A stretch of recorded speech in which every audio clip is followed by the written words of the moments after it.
So I've spent a lot of time trying to learn how to trade the RSI indicator. And while it's one of the most popular indicators in existence along with the MACD, for the longest time I wasn't able to implement it profitably at all.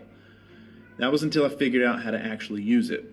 So today I'm going to tell you how I finally figured out how to use the RSI indicator profitably. Then later I'll go over how I trade this with the MACD indicator and the stochastic indicator as well. And trust me, you'll want to see that part, as the RSI is pretty much useless without those indicators, in my opinion.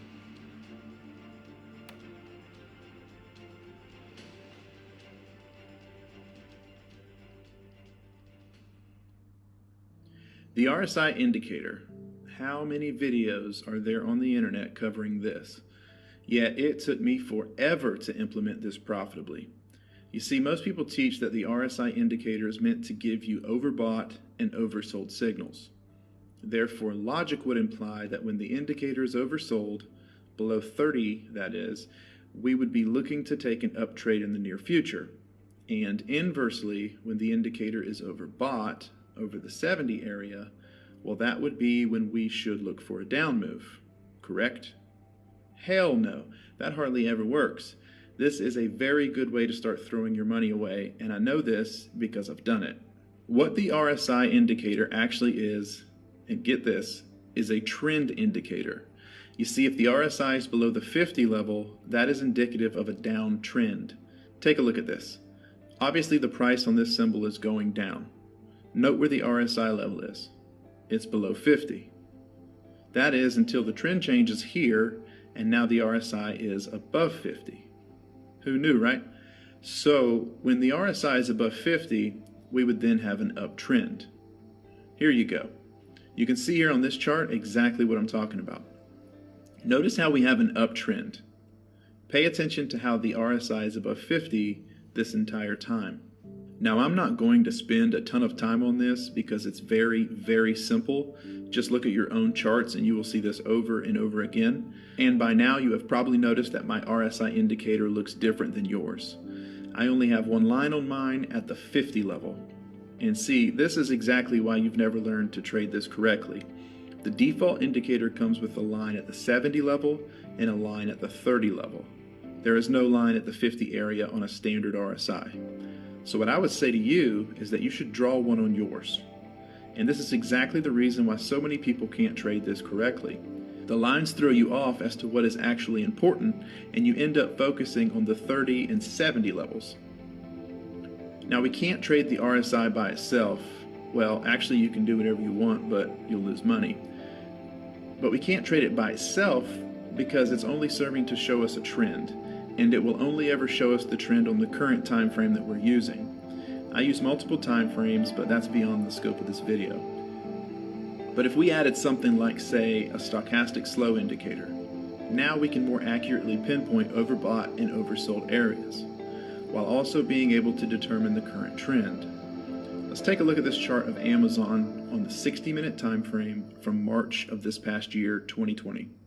You see right here our stochastic indicator is showing an overbought area. It's below this overbought line right here.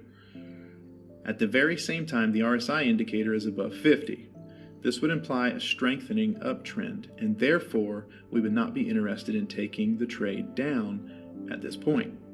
Alright, but wait a minute. Right here at the close of this candle, the RSI now has a value that is less than 50. So let's pull this all together mentally. Visibly, the price looks to be going down. Add to that the fact that the stochastic slow was most recently overbought, meaning that the next likely direction would be down. Now we have our RSI. Remember, this is our trend indicator now, showing that the trend has now turned downward. Alright, so at this point, the stochastic is not yet oversold, and the RSI isn't either. So what should we do? What would you do? We enter the trade to the downside is what we do. Rather, that is short position or buying puts, and we place a mental stop, not an actual stop, but a mental stop right here at the most recent pivot high. If the price closes above the most recent pivot high, we would exit the trade. In this example, the price rises slightly but never closes above the recent pivot high. I'm not going to show an example where we actually got stopped out of the trade, guys. Then it moves down. When do you think we should exit this trade? It's not complicated. We exit when our stochastic and our RSI is oversold. Here they both reach that point at the same time, and this would be a safe exit point. That is a down move of about 100 points from where we entered the trade. So now let's add the MACD to the exact trade just to add one more level of certainty. Let's set the settings on the MACD to 8, 21, and 5. That's 8, 21, and 5. Why? Because the standard MACD settings suck. Use 8, 21, and 5. Trust me. Here's the exact same trade setup.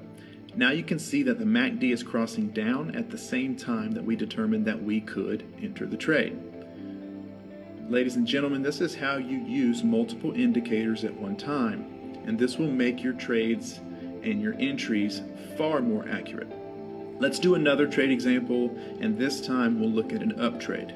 I'm going to stick with Amazon here on a 60-minute time frame again, and this time we're going to go back to around January 1st of 2020.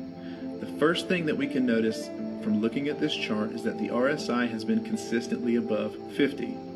That means that Amazon has been trending up for a while. Now let's add the stochastic slope. It's pretty easy to see that the stochastic slope is oversold right around 1231. And at the same time, the RSI has dipped below 50. A downtrend, right? If you're following along, that would mean a downtrend. But by the end of the day, the RSI actually rises above the 50 line. That would be an uptrend. So when we read the charts, we can see we have a long uptrend, we have a stochastic that is oversold in a long uptrend, and we now have an RSI that is agreeing with us on the current uptrend with a value that is greater than 50. Then, if we want to, we can add the MACD, remember the proper settings, which starts to cross right at the last candle of 1231. And where would we exit? Well, a good spot, I'm laughing at how simple this is, would be when the stochastic is overbought and the RSI is also overbought, meaning above 70. So right about here. You cash out and you take your money. That is a one-day 50-point move on Amazon, which if traded properly with options would be well over a 100% return. Alright, so I know this video wasn't very long, but I don't feel the need to draw this out. None of this is super complicated, so please don't make it that way. People, including myself in the past, have a tendency to make things far more complicated than they have to be.